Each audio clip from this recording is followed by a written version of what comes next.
1 मई 2024 को एक खबर मंजर आम पर आ गई कि भारत के मोस्ट वांटेड आतंकी गोल्डी बराड़ की अमेरिका में हत्या कर दी गई है। लेकिन बाद में ये अफवाह साबित हुई, क्योंकि खबर में गैंगस्टर और अब दहशतगर्द गोल्डी बराड़ के मारे जाने की बात तो थी, लेकिन ये भी कहा जा रहा था कि उसे अमेरिका में गोली मारे जाने की जिम्मेदारी अर्श दल्ला और लखबीर लांडा ने ली है। अब सवाल ये उठ रहा है कि अगर गोल्डी की हत्या नहीं हुई है तो लखबीर सिंह लांडा ने इस हत्या की जिम्मेदारी क्यों ली थी। लखबीर सिंह लांडा भी भारत सरकार द्वारा आतंकवादी घोषित किया जा चुका है। बराड़ की हत्या की झूठी खबर फैलाने वालों ने लांडा और दल्ला का नाम ही क्यों लिया।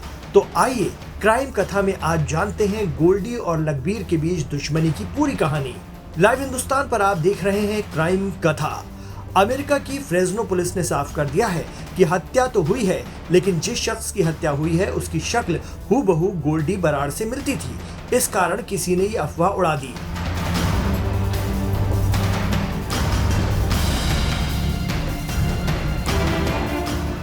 कहा जाता है कि लखबीर ने फेसबुक पोस्ट पर हत्या की जिम्मेदारी ली थी।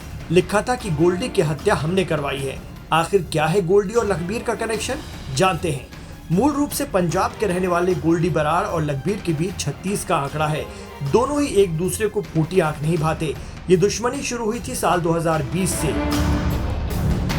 गोल्डी बराड़ के चचेरे भाई गुरलाल बराड़ की चंडीगढ़ में अक्टूबर 2020 में एक क्लब के बाहर गोलियां मारकर हत्या कर दी गई थी। इस हत्या का आरोप लखबीर सिंह लांडा गैंग पर लगा था। तब से गोल्डी बराड़ गैंग और लखबीर सिंह लांडा गैंग में दुश्मनी है। पंजाब विश्वविद्यालय के छात्र गुरलाल बराड़ और गैंगस्टर लॉरेंस बिश्नोई के बीच भी खासी दोस्ती थी। गुरलाल बराड़ और Lawrence student organisation of Punjab university यानी सोपू से जुड़े हुए थे। गुरलाल बराड़ की हत्या के बाद लॉरेंस गैंग ने फिर अपने विरोधी गैंग से बदला लेना शुरू किया, जिसके बाद चंडीगढ़, पंजाब और हरियाणा में कई गैंगवार हुए। इन गैंगवार में 12 से ज्यादा नामी गैंगस्टर मारे गए। गुरलाल बराड़ की हत्या के बाद उसका भाई गोल्डी बराड़ लॉरेंस और जग्गू भगवानपुरिया के संपर्क में आया।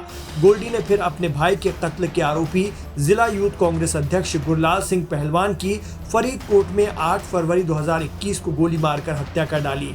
इस हत्या के बाद गोल्डी कनाडा भाग गया। गोल्डी के खिलाफ 2 बार रेड कॉर्नर नोटिस जारी हो चुका है। वो विदेश में चेहरा बदल कर काम कर रहा है।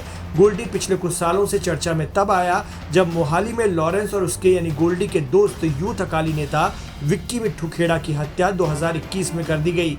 लॉरेंस और गोल्डी का मानना था कि इस हत्या के पीछे सिद्धू मूसेवाला का भी हाथ है।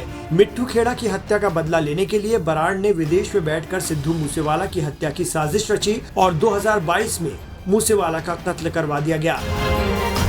गोल्डी बराड़ पहले कनाडा के ब्रैम्पटन में रह रहा था, लेकिन भारत सरकार द्वारा आतंकवादी घोषित किए जाने के बाद वो कनाडा से भाग गया। खबर है कि गोल्डी इन दिनों अमेरिका में छिप कर रह रहा है। गोल्डी बराड़ खालिस्तानी आतंकवादी समूह बब्बर खालसा से जुड़ा हुआ है। और खास बात ये भी है कि एक दूसरे के जानी दुश्मन गोल्डी और लखबीर लांडा दोनों ही दहशतगर्द करार दिए जा चुके हैं। बात लखबीर लांडा की करें तो कुछ समय पहले ही कनाडा में बैठकर भारत विरोधी गतिविधियां चलाने वाले खालिस्तानी लखबीर सिंह लांडा को भारत सरकार ने आतंकवादी घोषित कर दिया है। खालिस्तानी दहशतगर्द लखबीर सिंह लांडा पर आरोप है कि उसने मोहाली में पंजाब पुलिस इंटेलिजेंस हेडक्वार्टर पर रॉकेट की मदद से ग्रेनेड हमला करवाया था। इतना ही नहीं, लांडा पर यह भी आरोप है कि वो पाकिस्तान से भारत में हथियारों और इम्प्रोवाइज्ड एक्सप्लोसिव डिवाइस की तस्करी की निगरानी भी करता है। अब गोल्डी जिंदा है और दहशतगर्द लखबीर सिंह लांडा भी। देखना होगा कि आगे दोनों की दुश्मनी क्या मोड़ लेती है।